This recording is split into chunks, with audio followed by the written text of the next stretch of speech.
क्या कभी ऐसा हो सकता है कि भगवान स्वयं अपने भक्त के वचन की रक्षा करने के लिए हजारों किलोमीटर तक उसके पीछे पीछे चल पड़े?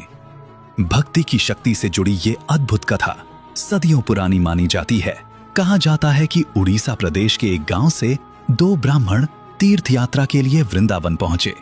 उनमें से एक वृद्ध और संपन्न था, जबकि दूसरा युवा और निर्धन। यात्रा के दौरान वृद्ध ब्राह्मण गंभीर रूप से बीमार पड़ गया। उस कठिन समय में युवा ब्राह्मण ने उसकी सेवा ऐसे की जैसे पुत्र अपने पिता का करता है। उसने उसे संभाला, सहारा दिया और सुरक्षित वृंदावन तक पहुंचाया। युवक की निस्वार्थ सेवा से प्रभावित होकर वृद्ध ने भगवान श्री कृष्ण के मंदिर में खड़े होकर प्रतिज्ञा की कि वो अपनी पुत्री का विवाह उसी युवक से करेगा। लेकिन जब दोनों अपने गांव लौटे, तब समाज और परिवार के दबाव ने वृद्ध का मन बदल दिया। पंचायत के सामने उसने अपने वचन से इनकार कर दिया। लोगों ने उस गरीब युवक का मजाक उड़ाते हुए कहा, यदि सच में भगवान के सामने वादा हुआ था तो उन्हें ही गवाह बनाकर ले आओ। अपमान और दुख से भरा वो युवक फिर से वृंदावन पहुंचा और भगवान की मूर्ति के सामने प्रार्थना करने लगा।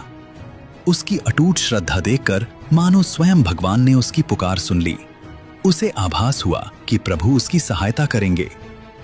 कथा के अनुसार भगवान ने कहा, मैं तेरे साथ चलूंगा, पर एक नियम रहेगा। मैं तेरे पीछे आऊंगा, तू कभी पीछे मुड़कर मत देखना। बस मेरे चरणों की ध्वनि सुनते हुए आगे बढ़ते रहना। युवक चल पड़ा। लंबी यात्रा शुरू हुई। रास्ते भर उसे पीछे से आती दिव्य ध्वनि विश्वास देती रही कि प्रभु साथ हैं।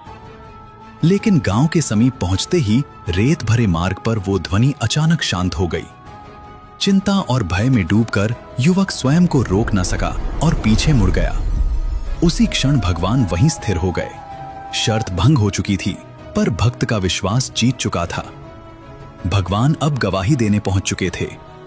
मान्यता है कि आज भी उड़ीसा के साक्षी गोपाल मंदिर में स्थापित वो विग्रह भक्त की सच्ची श्रद्धा और भगवान के वचन पालन का प्रतीक माना जाता है। अब अगर पूरी कथा को देखने के बाद भी आपने कमेंट में अभी तक राधे राधे नहीं लिखा, तो आपके जीवन का कोई मोल नहीं।